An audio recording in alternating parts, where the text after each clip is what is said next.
Hello everyone, it's me again. I haven't made a video in a while. I apologize about the mic quality if it's not the best, but I still wanted to make this video. I wanted to clear some misconceptions that I have seen floating around about specifically Mover, and I wanted to answer a couple of questions that I got that I couldn't answer at the earnest because this takes a little bit of time to explain. So I will try to keep this video as brief as possible, but first of all, I want to give a big thanks to Tom and Nate who work on the kinematic. Tom works on the physics mover. Nate and Justin work on the kinematic movers. These are developers that work on mover. I am not gonna talk about the physics mover right now. Uh, that's a 5.4 thing. I have mover here in 5.3. Obviously, the code you could just take mover from 5.4 to put it in 5.3. It's not a problem. Network prediction plugin, the backend for it is the same, but only the kinematic one. So I cannot really comment on the physics one yet. I will keep the discussion about the kinematic one because it uses the network prediction plugin, which can be used to have other types of simulations that run in tandem with the movement simulation, like ability system, for example. So, first of all, the network prediction plugin is a plugin that allows you to run network predicted code, which is your normal simulation code. You have input that is created by a local player, and then that is sent to the server, and the server runs the simulation, the same simulation as you did with that input. Uh, this offers complete rewind, uh, rollback, and rewinding for all simulations at once if you're using fixed stick, which I will talk about in a bit. And it allows for many things that are currently just not possible with the way that gameplay is created in Unreal Engine right now, specifically with the gameplay ability system. So, first things first, fixed stick. Why I believe that fixed stick is what you're supposed to be using, and what problems does it have, and how do we solve these problems? So, number one, uh, fixed stick. Let's see how it looks fixed stick normally. So let's go here real quick. Go to the smoothing and disable it. So without smoothing, the world is lagging behind. I have my simulation at 62 frames, so you don't see it well. So let me reduce it a little bit. Let's go to project settings and fixed. One small little thing is that you can see fixed stick frame rate under the network prediction. This doesn't do anything. You're gonna have to go to here and change this value. So 31.25. I like these numbers, so let's reduce the tick rate so you can see the, okay, everything is vibrating now, you can clearly see it. So this is how you'd have fixed tick by default. When you turn it on and put it on, this is the issue. And people just don't want to deal with this. It's relatively simple, so I will go through how I did this and what kind of things are necessary for it. So one small thing is that my camera is actually attached to my mesh, which is the one that's being smoothed. So here, while smoothing is active, you can see my capsule is still updating at the same rate, but everything is smooth, my character is smooth, and all is good. So, how is this being done? I put it in its own little component, which has a couple of functions that you call in your simulation tick. So you can technically use this with some little more C++ additions because it has its own buffer, like its own struct to what you want to smooth exactly in the state. The struct currently right now just have like to the transform and that's it. So you can add other things in it to smooth them out.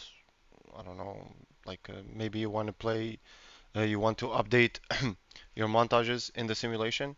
So maybe you want to smooth out the montage time. So you can do the same thing here. Uh, this does require some changes to the network prediction plugin. So I'm gonna go into a little bit of C++. I will not do not be too much, but I really do hope that one of the developers of Mover or any of Epic developers that work on this stuff get to see this video and maybe remove the necessity to do this, which is the only thing that is necessary to do. So for me to get smoothing, so smoothing right now is happening outside of the network prediction plugin. It uses the mover functions themselves. It can be implemented in here in the network prediction plugin with its own service, which is a little bit down the line, and I will hopefully make a video on that in the future if Epic didn't do it themselves. But uh, we need some. So these are the functions that I got. So the interpolation time is used for lag compensation. I will talk about in a little bit. These two are used for lag compensation, and specifically, to be precise, specifically from this get fixed tick, what's necessary is the uh, interpolation state.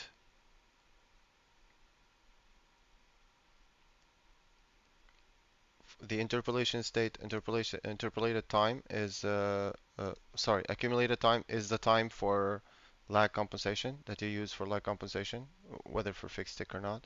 But from the fixed tick, I need the remaining time to do the smoothing. Let me see, where is the remaining time? Uh, Pending frame, fixed step, unspent time. This is the value that I'm looking for. This is the float that you need for smoothing. So these are the functions that I made. These I use for both the smoothing and the lag compensation, which I will talk about in a little bit. So smoothing is its own component, network prediction smoothing. It's a very simple component. It has an initialize, an update function, and a finalize function. Uh, that's the functions that are getting called by other things. So let me show you where that's done. I have my own little mover component. So it's my own plugin mover character, and it has a custom mover component, which in its initialize component, no, yeah, right here in the network prediction interface.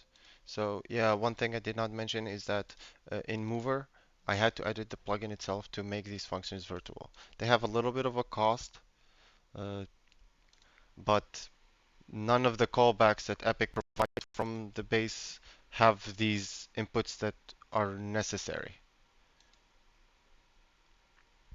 So there are some inputs that are not really possible for me to get.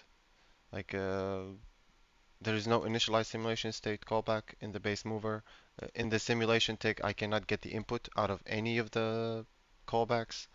So I need to make these virtual and then add my own code. So for this is the entirety of network prediction smoothing. In the simulation tick, I'm updating it.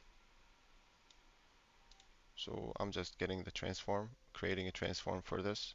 I made it as a struct because I might want to add other things in it to the future, but for now it just has only the transform in it, and it's just calling update smoothing. I'm creating the data that I want to smooth out here using the sync states like get word location, orientation, and scale, and I'm updating the smoothing that I want, and in finalize frame I just call finalize smoothing. And this is what actually does the smoothing. And as you can see, I need unspent time and fixed time. Both of these values are from the function it's a getter that I made. And this allows you to not only smooth out, uh, the uh, fixed tick, but you also smooth out corrections. So I think Network Prediction Extras in its maps has a test map uh, that has automatic corrections. Yeah, let's open this map. Yeah. So these orbs, as you can see, cause movement prediction errors when touched because some of them are only on the client and some of them have collision only on the client and some of them have collision only on the server. So for example, this one, as you can see, and this. So I am moving in the client, but the server has collision here, so it won't let me move, but it's being smoothed out, the correction. That teleportation that you saw is because, yeah, the camera does this collision. If I remove the camera collision, you will not see that. Um, don't do any collision test.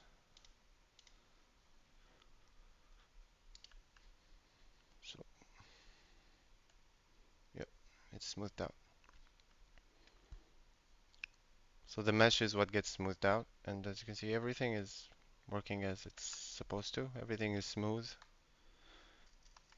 without any problems, and that's how smoothing is. If anybody is interested in this, I'm not against sharing the code for this smoothing stuff, but I did show what kind of functions I added into the network prediction manager. If you want to look at them again, this is get the fixed tick state, which returns just the fixed tick, and get last simulation time. So this is what I do. Uh, this is used for lag compensation. It returns based on whether you're using fixed tick or variable or independent tick, and lag compensation will work on both. So I will talk about that in a bit. So this is get last simulation time, and this is the last function get interpolation time. So these are the functions that I made in the network prediction. If I did not have to make these functions, I wouldn't have to edit the plugin from the engine. But I don't need to create like I don't have need to my own engine version. I just need to get this plugin out and put it in my locally in my project along with the other plugins, extras and insights. These are the plugins that depend on it, and future it will be Mover as well. So you do this at your own, I guess, discretion. This plugin hasn't been updated by Epic in a while, so hopefully they will do this because fixed tick and forcing the engine to have fixed tick as well is not a solution, obviously. And yeah, you need this. Smoothing is a necessary. It's a necessary feature. It's not an extra additional feature. The system without it doesn't actually work. So after you do the smoothing, now you have a character that just goes around and it's perfectly smooth. They can do other things. Um, my man here can wall run. I added a wall run movement mode. So uh, since I showed the wall run movement mode, let's talk about mover real quick. Okay, so you get movement modes. You can add things.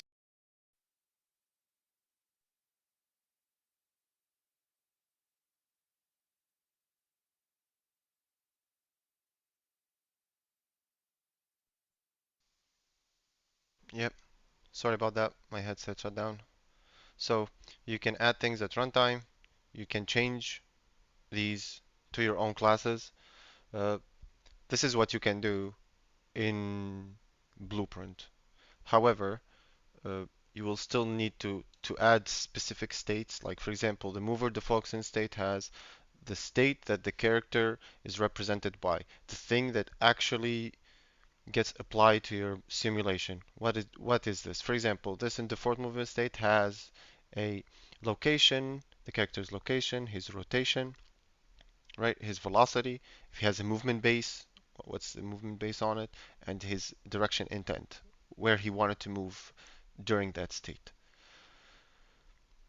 So this is if you want to add other states like this, for example, I don't know, like you might want to have a movement mode that has some kind of overtime, something that's overtime, or Not really. Like you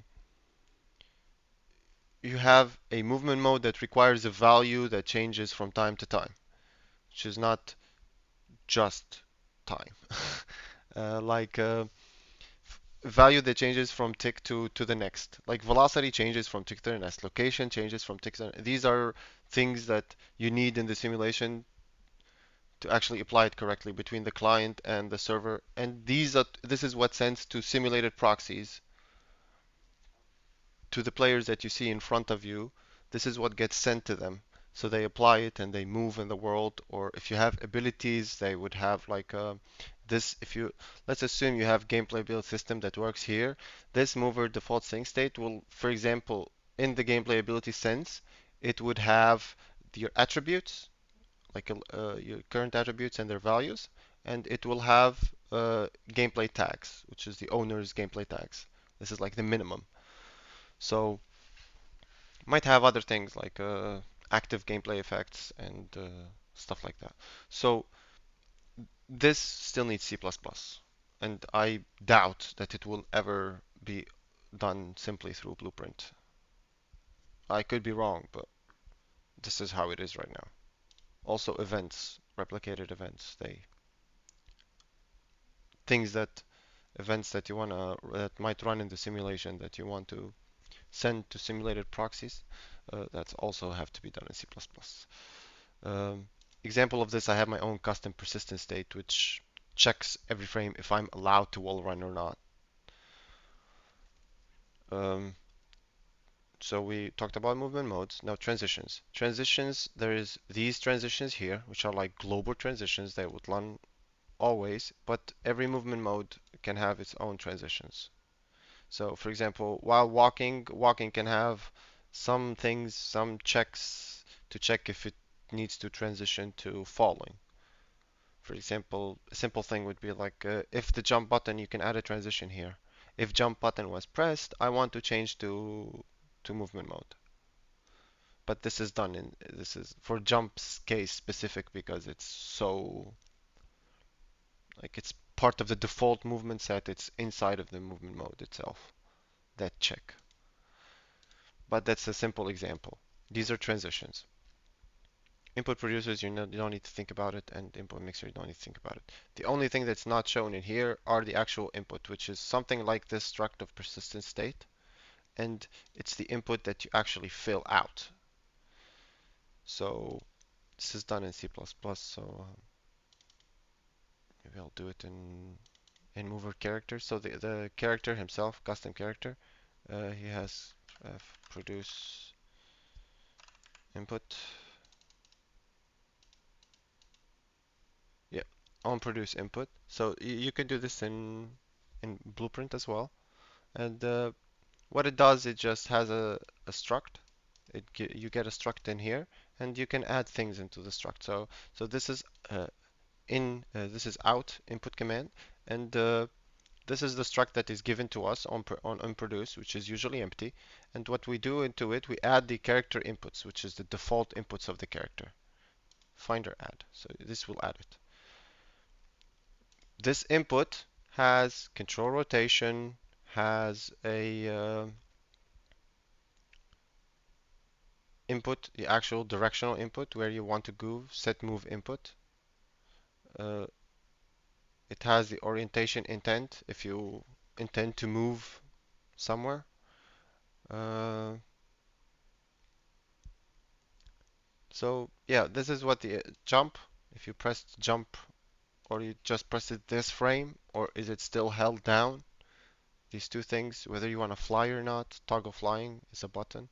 So all of these are inputs that the local client, by pressing the buttons, he would do.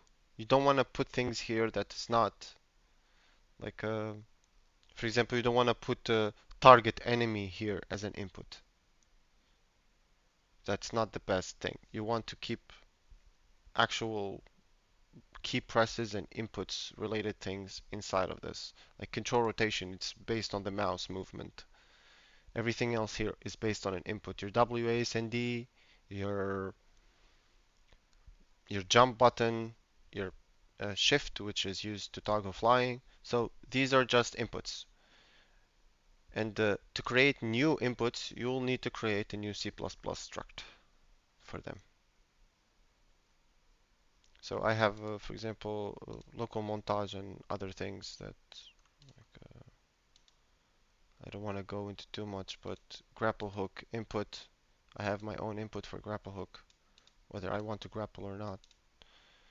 And the good thing about this input stuff is that, for example, here in this case, if the actor did not, the button wants to grapple is not on, if it's not turned on, I never send the data. This bit of wants to grapple never gets sent to the server, which is like it allows you to control your own data. What does not need to be sent does not get sent. Like everything related to grapple hook state, which is a, I will go into that. Not really grapple hook. I don't know, like wall running. I'll go into wall running, for example. Here I have this. Everything related to wall running, like default, uh, where is generate move? Not here, in here.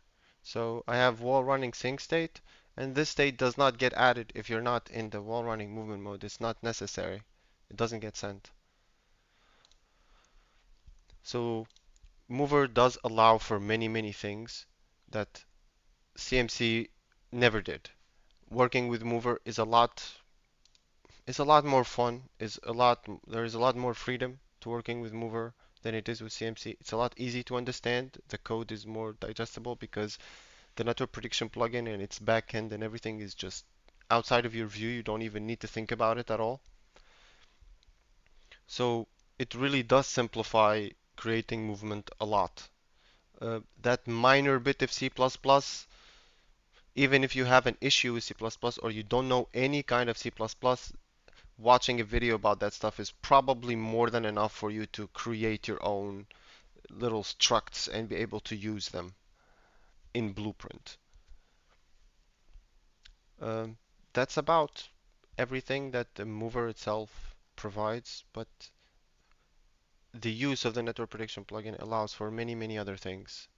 Like I said, abilities that run at the same thing, stuff like that. So now I want to talk about lag compensation. Lag compensation is the act of when I shoot somebody, the server will rewind them to where they were at the moment of the shot. He will do the trace the same as I did, and then if it hit them, he will give me the hit, and that's lag compensation. And I don't need these. So I have a little RPC test here. I did also the test with the input. You can obviously use it in your simulation, but the simplest test out there to just it's an RPC, and this RPC will get sent from the client to the server, letting him know that hey, I want to shoot. And what actually happens in it is that the client will in this uh, thing, he will do his trace based on where the enemies are currently right now, and then he will send to the server the timestamp of the interpolation. Sorry about that. The timestamp of the interpolation. I the time in the simulation that all of the enemies are at currently.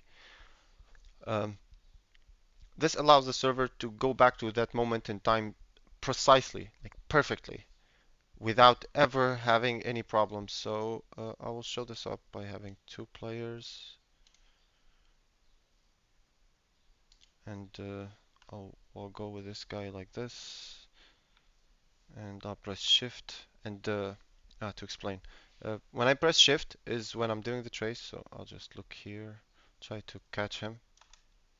Uh, it's doing the trace, but right now it's drawing the debug of the red is where the client saw the enemy the moment he did his trace, and the blue is where the server did.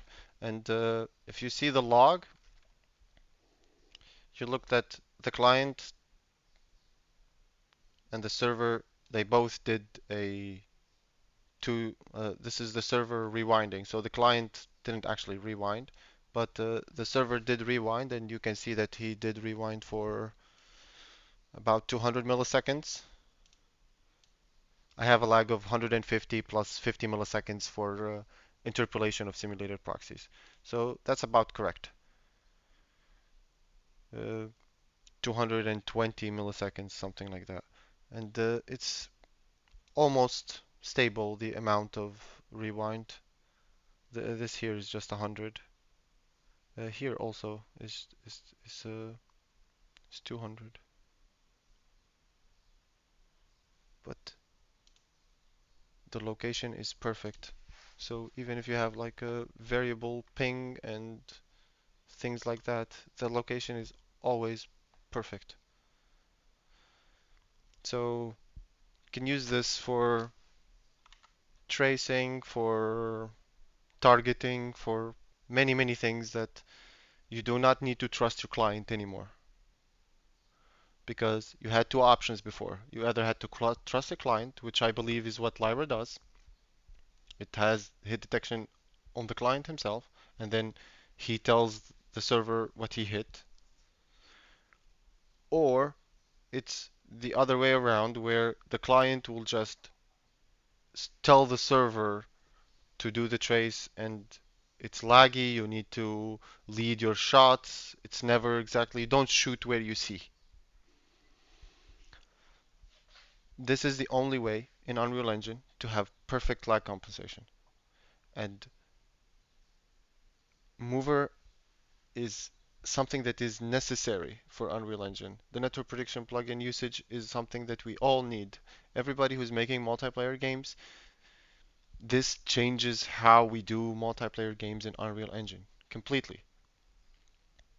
Because if you use this, for example, if you use Mover, you are incentivized to probably ditch the gameplay ability system or find a way to create a new component that uses the same gameplay ability classes like effects, abilities, stuff like that, but runs like ticks with the simulation.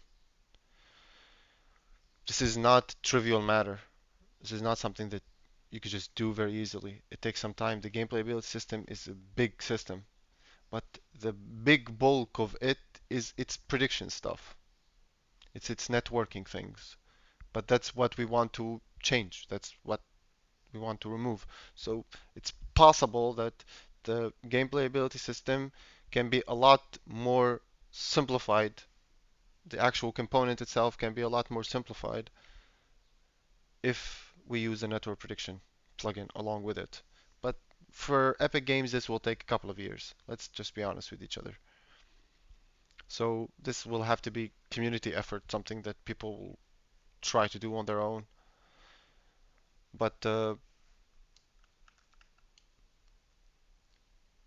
it's still something that we need. And I really hope that if anybody wants to know more about this, if anybody wants to get his hand on the smoothing stuff, it's just two classes. It's not that much. It's a couple of functions, and I can explain how to where to call them and things like that. If you have any questions, you can ask in the comment of the video or join the Discord. I will leave an invite to the Discord server in the YouTube video description. And you're welcome to ask questions, and I will answer them if I can. Um, okay, so this was everything I wanted to say about Mover for now. Again, big thanks to the developers that worked on this, and Dave Ratty, who's no longer working on in Epic, but he did a really great job with the network prediction plugin. Obviously, whatever features are missing and things like that, it's very clear that at the moment he was working on it, he put a huge time in the physics portion of it, which is redundant because at the time the engine itself would not support something like that. It's a very complicated and humongous task that he took on. Didn't work out so well, and as you can see in the end, Chaos has its own network prediction. It's not related. Physics does its own thing, and does its own thing. So yeah, thank you very much, guys. I hope this video was not too long. It is very long, but yeah, I hope it wasn't too long. I hope that I answered some of the questions that you wanted answers to. And if you have any more, like I said, description or Discord server. See you later, guys. Bye.